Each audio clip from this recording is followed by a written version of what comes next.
क्या आपने कभी सोचा है, अगर अर्जुन के हाथ में गांडीव धनुष न होता तो क्या महाभारत का परिणाम वैसा ही होता जैसा हम आज जानते हैं? क्या केवल एक धनुष इतना प्रबल हो सकता है कि वह युगों का इतिहास बदल दे? यह कथा है अर्जुन और गांडीव की, एक दिव्य शस्त्र, एक महासाधक और धर्म की वह गाथा जिसने समूचे भारत का भविष्य तय कर दिया। गांडीव की उत्पत्ति स्वयं ब्रह्मा ने की थी। जब सृष्टि का आरंभ हुआ तब ब्रह्मा ने अनेक दिव्य अस्त्रों की रचना की। उन्हीं में से एक था गांडीव धनुष। कहा जाता है कि इस धनुष की डोर में ब्रह्मांडीय शक्ति समाई थी। जैसे ही कोई इसका तार खींचता, आकाश में गड़गड़ाहट गूंज उठती और जब इसे छोड़ा जाता तो दिशाएं प्रकाश से भर जाती। देवता, दैत्य, यक्ष सभी ने इसकी अपरंपार शक्ति देखी, पर कोई भी इसे स्थायी रूप से धारण नहीं कर सका, क्योंकि गांडीव केवल बल नहीं चाहता था, वह भक्ति और धर्म की मांग करता था। सबसे पहले यह दिव्य धनुष इंद्र को प्राप्त हुआ। इंद्र ने इसका प्रयोग असुरों के विरुद्ध हुए अनेक युद्धों में किया, परंतु कुछ समय बाद इसे वरुण देव को सौंप दिया। वरुण ने इसे अपनी गहराइयों में सुरक्षित रखा गया। कहा जाता है कि हजारों वर्षों तक यह समुद्र की तह में सोया रहा। फिर वह समय आया जब अग्निदेव प्रकट हुए। उनके भीतर एक प्रचंड उद्देश्य जल रहा था, खांडव वन को भस्म करने का, ताकि अधर्म की छाया मिट सके। उन्होंने वरुण से विनती की कि वे उस दिव्य धनुष को उन्हें सौंप दें। वरुण ने उत्तर दिया, यह धनुष किसी साधारण व्यक्ति के लिए नहीं है। इसे केवल वही धारण कर सकता है जो धर्म का सच्चा अनुयायी है। अग्निदेव ने वचन दिया कि उचित समय पर वह इसे सही पात्र को प्रदान करेंगे, और वह समय तब आया जब अर्जुन का जन्म हुआ। वह समय जब पृथ्वी पर अधर्म धीरे धीरे अपना विष फैला रहा था। कुरुवंश का वह युग जब सिंहासन के लिए रक्त बहाना सामान्य था, जब भाइयों में प्रेम नहीं प्रतिस्पर्धा थी और सत्य की आवाज राजमहल की दीवारों में गुम हो चुकी थी। हस्तिनापुर, वह महान नगरी जहां राज्यसभा में फैसले शब्दों से नहीं, चालों और षड्यंत्रों से लिए जाते थे, जहां सिंहासन की लालसा इतनी प्रबल थी कि लोग धर्म और रिश्तों को भी भूल चुके थे। पर उसी भूमि पर किसी कोने में एक बालक जन्म ले रहा था जो इतिहास को पुनः आकार देने वाला था। वह था अर्जुन, पांडु का तीसरा पुत्र। उसका जन्म किसी साधारण बच्चे की तरह नहीं था। उसकी आंखों में बचपन से ही एक तेज और गहराई दिखाई देती थी, मानो वह अपने उम्र से बहुत आगे की बातें समझता हो। जब अन्य बच्चे खेलों में शक्ति और दिखावे की होड़ लगाते थे, अर्जुन अपने छोटे से लकड़ी के धनुष के साथ चुपचाप अभ्यास करता रहता था। जब कौरव गर्व से अपनी शक्ति का प्रदर्शन करते, अर्जुन तब भी मौन और केंद्रित रहता। वह जानता था कि असली शक्ति शरीर की नहीं, साधना की होती है। उसे अभी शायद यह पता नहीं था कि एक दिन वही बनेगा धर्म का सबसे बड़ा योद्धा, वह योद्धा जिसके हाथों में एक दिन गांडीव दमकेगा। जब वह द्रोणाचार्य के गुरुकुल पहुंचा, गुरु ने उसकी आंखों में कुछ ऐसा देखा जो औरों में नहीं था। कौरवों में अहंकार था, भीम में गर्व, युधिष्ठिर में संयम, पर अर्जुन में एक अदृश्य ध्येय था।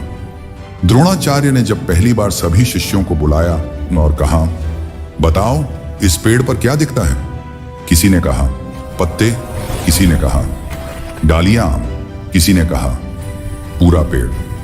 पर जब बारी अर्जुन की आई, उसने कहा, मुझे केवल पक्षी की आंख दिखती है। उस पल द्रोणाचार्य मुस्कुराए, क्योंकि उन्होंने समझ लिया था यह बालक केवल धनुर्विद्या नहीं सीखेगा, यह धर्म का शिल्पी बनेगा। दिन बीते, ऋतुएं बदली। अर्जुन ने अपने भीतर की हर कमजोरी को तपस्या में बदल दिया। रातें जब सब सो जाते, वह जंगल की निस्तब्धता में तीर चलाता। हवा की गति, पत्तों की सरसराहट, सब उसके अभ्यास का हिस्सा थे। धीरे धीरे उसकी हर सांस, हर दृष्टि धनुष का हिस्सा बन गई। अर्जुन के जीवन की सबसे बड़ी परीक्षा तब आई जब खांडव वन की घटना घटी। अग्निदेव उस वन को भस्म करना चाहते थे, क्योंकि वहां अधर्म और असंतुलन बढ़ चुका था। परंतु इंद्र ने उस वन की रक्षा का वचन दिया था, और हर बार जब अग्नि भड़कती, वर्षा की धाराएं उसे शांत कर देती। अग्निदेव असहाय हो गए। उनकी ज्वाला अपने ही वचन के विरुद्ध बुझने लगी। तब उन्होंने अर्जुन और कृष्ण की शरण ली। वरुण देव ने अर्जुन की परीक्षा ली, क्योंकि यह धनुष किसी साधारण योद्धा के लिए नहीं था।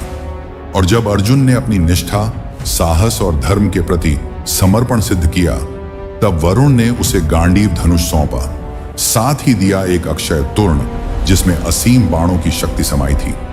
जब अर्जुन ने पहली बार गांडीव की प्रत्यंचा खींची तो आकाश तक एक गूंज फैल गई, मानो स्वर्ग स्वयं घोषणा कर रहा हो कि यह अस्त्र अब अपने योग्य स्वामी को प्राप्त हो चुका है।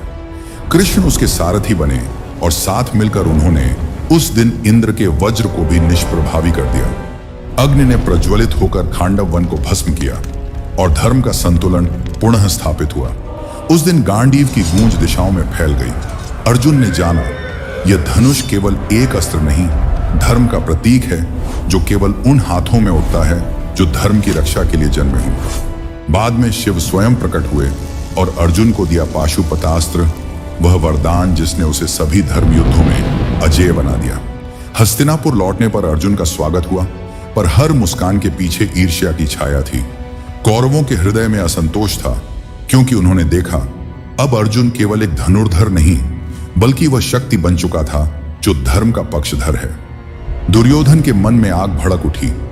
वह समझ चुका था कि यदि कभी युद्ध हुआ तो यह गांडीव ही उसकी पराजय का कारण बनेगा। पर अर्जुन के लिए यह धनुष कोई विजय का साधन नहीं था। यह एक वचन था जिसे उसने अग्निदेव के सम्मुख निभाने का प्रण किया था। समय बीतता गया। राजमहल के गलियारों में राजनीति की गंध और तीव्र होती गई। सभा में शब्दों से ज्यादा मौन की चालें चलने लगी। और एक दिन वह दिन आया जब धर्म का वस्त्र उतार दिया गया और सम्मान का अपमान हुआ। द्रौपदी, अग्नि से उत्पन्न वह नारी जो स्वयं प्रतिशोध की ज्योति थी, सभा के बीच खींची गई और अर्जुन के हृदय में जो अग्नि सुलग रही थी वह गांडीव के भीतर जाकर एक ध्वनि बन गई। अब यह मौन नहीं रहेगा। उस दिन अर्जुन मौन रहा, क्योंकि समय ने अभी संकेत नहीं दिया था, पर उसकी आंखों में जो वचन था वह आकाश ने भी सुना। फिर आया वनवास, 13 वर्षों का निर्वासन, जिसमें अर्जुन ने शस्त्र नहीं छोड़ा बल्कि स्वयं को फिर से गढ़ा। वनवास केवल दंड नहीं था, वह अर्जुन के लिए एक आंतरिक साधना थी। जहां बाकी भाई दुख में डूबे थे, वह जंगलों में ध्यान कर रहा था। कभी पहाड़ों पर, कभी नदी किनारे, कभी घने अरण्यों में वह अपने भीतर की शक्ति को समझने लगा। कहते हैं वह वर्षों तक हिमालय की गुफाओं में रहा, जहां वायु भी स्थिर थी और शांति इतनी गहरी कि मन डूब जाए। वहीं उसने महादेव को प्रसन्न करने के लिए तप किया। दिन रात एक ही स्वर गूंजता था, हर हर महादेव। वर्षों बाद जब वनवास समाप्त हुआ, हस्तिनापुर की धरती पर फिर से सभा सजी, पर इस बार शब्द नहीं, युद्ध के संकेत बोले। दुर्योधन ने धर्म की सभी सीमाएं लांघ दी। राज्य, अहंकार और मोह, इन तीनों ने मिलकर एक ऐसा अंधकार रचा जिसमें सत्य का स्वर्ग हो गया। और तब आकाश के नीचे वह भूमि चुनी गई जहां युग का निर्णय होना था। कुरुक्षेत्र। धरती पर लाखों सैनिक, हवा में धूल और भय, और आकाश में प्रतीक्षा। एक ओर अधर्म की सेना, दूसरी ओर 5 पुरुष पांडव, और उनके बीच खड़ा था एक योद्धा जिसके हाथ में गांडीव था, अर्जुन। उस दिन सुबह जब सूर्य उदय हुआ तो उसकी किरणें लाल नहीं, रक्तिम थी। अर्जुन रथ पर खड़ा था, कृष्ण सारथी के रूप में। रथ के पहिए धूल में घूमते और युद्ध भूमि मौन थी, मानो स्वयं समय सांस रोक कर देख रहा हो। अर्जुन ने सामने देखा, भीष्म, द्रोण, कर्ण, जयद्रथ, हर चेहरा उसके जीवन का कोई अध्याय था। उसकी उंगलियां गांडीव की डोरी पर टिक गईं, पर मन कांप उठा। वह बोला, हे माधव, मैं यह युद्ध नहीं कर सकता। इन सब में मेरे गुरु हैं, मेरे सगे हैं, उन पर तीर कैसे चलाऊं? कृष्ण मुस्कुराए, अर्जुन, तू शरीर देख रहा है, आत्मा नहीं। यह युद्ध केवल तेरा नहीं, यह युद्ध धर्म और अधर्म का है। जब धर्म खतरे में हो तो मौन भी अधर्म बन जाता है। अर्जुन ने नेत्र मूंदे। वह सुन रहा था, मानो गांडीव भी उसकी हथेलियों में फुसफुसा रहा हो। अब युग बदलने का समय है। अर्जुन ने गहरी सांस ली और गांडीव की डोरी खींची। वह स्वर जो आकाश में गूंजा, मानो स्वयं पृथ्वी ने उत्तर दिया, अब युग बदलेगा। फिर शुरू हुई वह वर्षा, जिसमें बाण फूल नहीं, बिजली बनकर गिरे। अर्जुन का हर तीर सटीक, तेज और धर्म से संचालित था। उसके रथ के पहिए अग्नि के घेरे में घूमते, कृष्ण की वाणी उसे स्थिर रखती। भीष्म का रथ टूटा, द्रोण का शस्त्र गिरा, कर्ण का रथ सूर्यास्त के समान झुक गया। अर्जुन के बाणों ने आकाश को रेखाओं से भर दिया। कहा जाता है, जब अर्जुन का तीर छूटता था तो हवा की दिशा बदल जाती थी, पक्षी मौन हो जाते और सूर्य अपनी गति धीमी कर देता। वह दृश्य इतना भव्य था कि देवता भी वायुमंडल में आकर देखने लगे। जयद्रथ जब सामने आया, कृष्ण ने कहा, अर्जुन, आज सूर्यास्त से पहले इसे मारना होगा, वरना कल सूर्य तेरा नाम नहीं लेगा। अर्जुन ने वचन दिया, यदि मैं यह लक्ष्य न भेद सका तो गांडीव छोड़ दूंगा। सूर्य अस्त के कगार पर था। धूल, धुआं और रक्त से आकाश भर गया। कृष्ण ने अपनी माया से सूर्य को ढक लिया और सबने समझा युद्ध समाप्त। पर अगले ही क्षण अर्जुन ने गांडीव उठाया, तीर छोड़ा और जयद्रथ का सिर धूल में समा गया। कृष्ण मुस्कुराए। यही धर्म की परीक्षा थी। कुरुक्षेत्र के मैदान में जब आखिरी दिन आया तो हवा में केवल राख थी। लाखों शव, टूटे रथ और मौन आसमान। अर्जुन अपने रथ के पास खड़ा था। गांडीव हाथ में था, पर अब वह भारी लग रहा था। वह जानता था उसका हर तीर सही था, पर हर प्रहार ने उसका कुछ हिस्सा भी छीन लिया था। उसकी आंखें सूनी थीं, पर उनमें शांति थी। कृष्ण ने कहा, अर्जुन, तूने धर्म का कार्य किया है, अब गांडीव को विश्राम दे। अर्जुन ने धनुष रथ के किनारे रखा। हवा थम गई और लगा मानो पूरा ब्रह्मांड एक सांस के लिए रुक गया। युद्ध समाप्त हुआ। जब शांति लौटी तब वरुण देव प्रकट हुए और अर्जुन से गांडीव लौटाने का आग्रह किया। अर्जुन ने भारी मन से धनुष लौटा दिया। वह क्षण अत्यंत भावुक था। उन्हें एहसास हुआ कुछ शक्तियां केवल एक काल के लिए दी जाती हैं। वे केवल तभी तक उचित हैं जब तक उनका उपयोग धर्म के लिए हो। गांडीव को छोड़ना केवल एक अस्त्र खोना नहीं था, वह अर्जुन की पहचान का एक हिस्सा था। पर उसी क्षण उन्हें यह भी समझ आया, सच्ची शक्ति उनके भीतर थी, किसी अस्त्र में नहीं। यह कथा आज भी उतनी ही प्रासंगिक है।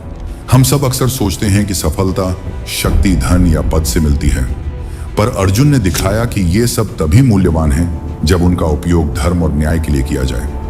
गांडीव का असली अर्थ भी यही था। इसने अर्जुन को एक साधक से योगी बनाया, एक योद्धा से धर्म रक्षक बनाया। जब भी जीवन में कोई कठिन निर्णय हमारे सामने आता है तो हमें अर्जुन की तरह सोचना चाहिए कि शक्ति का प्रयोग तभी उचित है जब उसका उद्देश्य सत्य, न्याय और धर्म के पक्ष में हो। यह गाथा यहीं समाप्त नहीं होती। यह हर उस व्यक्ति में दोहराई जाती है जो अपने समय में सही निर्णय लेकर सत्य और न्याय का साथ देता है। अर्जुन और गांडीव की कहानी हमें यह सिखाती है कि विजय केवल बाहरी नहीं होती, सच्ची विजय आत्मा की होती है। वह विजय तब मिलती है जब हम अपने भीतर के भय, अहंकार और संशय को जीतकर धर्म का पक्ष चुनते हैं। आज भी जब कोई व्यक्ति अन्याय के विरुद्ध खड़ा होता है, सत्य का साथ देने का साहस करता है, तो उसके भीतर कहीं ना कहीं वही गांडीव जाग उठता है।